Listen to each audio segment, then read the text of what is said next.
أهلا وسهلا بحضراتكم في درس جديد من قناة ريمين كيمي أو قناة مصري.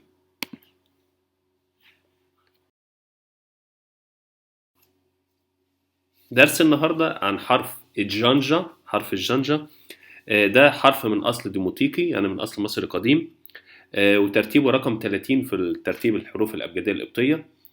ليه طريقتين للنطق، بننطقه جيم معطشة، جيم صعيدية، لو جه بعديه حرف متحرك للكسر اللي هما الاي، اليوتا، الايتا، الابسلون.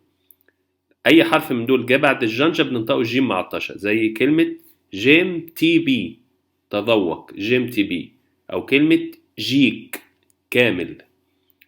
لو ما جاش اي حرف متحرك للكسر بعده بننطقه جيم عادية قاهرية، زي كلمة جوم، كتاب، او جوري، قوي، جوري، قوي.